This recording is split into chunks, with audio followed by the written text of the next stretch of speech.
తిరువూరు నియోజకవర్గం తిరువూరు పట్టణంలో ఎమ్మెల్సీ అభ్యర్థిగా పట్టభద్రుల తరపున తన వాణిని వినిపించేందుకు తిరువూరు వచ్చిన అరిగెల శివరామ ప్రసాద్ రాజా తిరువూరు సమైక్య ప్రెస్ క్లబ్ లో ప్రెస్ మీట్ ను నిర్వహించారు.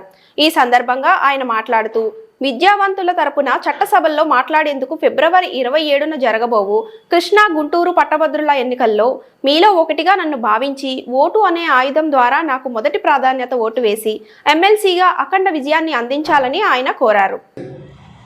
ఒక జాబ్ రిక్రూట్మెంట్ ఇవ్వడం జరిగేది, దాన్ని మనం పోస్ట్ పోన్ చేయడం. ఆ రోజుల్లో మేము గుంటూరు పట్టణంలో ఒకే రూమ్లో 6-7 కాడ ఉండి చాలా ఇబ్బందులు పడుతూ చాలా బాధలు ఫేస్ చేశాం. నేను ఆ రోజున అనుకున్న ప్రజలకు సేవ చేయాలని తలంపు ఆ రోజున నాకు కలిగింది. అప్పటి నుంచి నేను నీతి నిజాయితీగా సేవ చేస్తూ సమాజంలో ఉన్నాను. మిత్రులారా, ఆలోచించండి, రేపు జరగబోయే ఎన్నికలు రాజకీయాలు అతీతంగా జరిగే ఎన్నికలు. అటువంటి ఎన్నికల్లో మేధావి వర్గమైనటువంటి చదువుకున్న వర్గమైనటువంటి మీరు ఆలోచించి ఒక మంచి నాయకుడిని, చదువుకున్న వ్యక్తిని, మీ సమస్యలకు అవగాహన వ్యక్తిని ఎన్నుకుంటే రేపు శాసన మండలిలో ఏ సమస్యనైనా సరే మాట్లాడి చర్చించి కామన్ ఎజెండాతో మీ అందరి సహకారంతో విజయం సాధించడానికి అవకాశం ఉంటుంది. గతంలో గెలిచినటువంటి ఎమ్మెల్సీలు ఎవరు కూడా ఎప్పుడు ఏ సమస్యపై కూడా మాట్లాడలేదు. అదేవిధంగా ఉద్యోగుల విషయంలో, మరి ఏరియాస్ విషయంలో ప్రధానంగా ఎక్కడ కూడా ఎప్పుడు ఎవరు మాట్లాడలేదు. ఇది ప్యూర్లీ రాజకీయాలకు అధికారికమైనటువంటి ఎన్నికలు. మిత్రులారా, ఆలోచించండి. ఆలోచించి మీ యొక్క ఓటు అనే ఆయుధం ద్వారా నాకు అమూల్యమైనటువంటి ఓటును వేసి రేపు జరగబోయే ఎన్నికల్లో నాకు అఖండ మెజార్టీ కలగజేస్తారని మనస్ఫూర్తిగా కోరుకుంటున్నాను.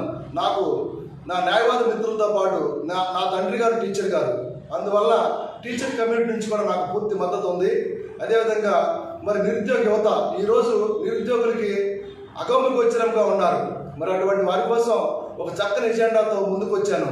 మరి వాళ్ళకి 5,000 రూపాయలు నిరుద్యోగ వృత్తి ఇవ్వాలని చెప్పి నేను ప్రధానంగా డిమాండ్ చేస్తున్నాను. అయితే ఇంకో విషయం కూడా చెప్పదలుచుకున్నాను. ప్రైవేట్ పాఠశాలలో ఉన్నటువంటి టీచర్స్ మరి వారి యొక్క కష్టాన్ని దోపిడీ చేస్తున్నారు. ఆ దానిపై మనం ప్రధానంగా వాయిస్ వినిపించాలి. మరి వాళ్ళ జీతాలు ఒక కనీస వేతనం లేదు ఈ రోజుకి. మరి పని గంటల్లో ఒక కనీసమైన 10 గంటలు లేవు. మరి అంగన్వాడీ టీచర్స్, వీళ్ళందరూ ఎన్నో సమస్యలు ఉన్నాయి. ఈ సమస్యలపై మనందరం కూడా ఒక చర్చ వేదిక పెట్టాలి. నేను డెఫినెట్గా ఈ కృష్ణా గుంటూరు జిల్లా ఉన్నటువంటి ఎవరైతే నిరుద్యోగులు ఉన్నారో, అదేవిధంగా ఈ గ్రాడ్యుయేట్స్ అందరూ కూడా ఉన్నారు, వీళ్ళందరూ కూడా మండలాల వారిగా కలుస్తాను. మీ సమస్యను నా సమస్యగా భావిస్తాను. మీ వాడిని నా వాడిగా శాసన మండలిలో ఎన్నిపిస్తాను. నాకు ఒక అవకాశాన్ని కల్పించండి. మంచి నాయకుడిని ప్రమోట్ చేయండి. మీ అందరికీ నేను హృదయపూర్వకంగా తెలియజేసుకుంటున్నాను. Thank you one and all. Thank you so much.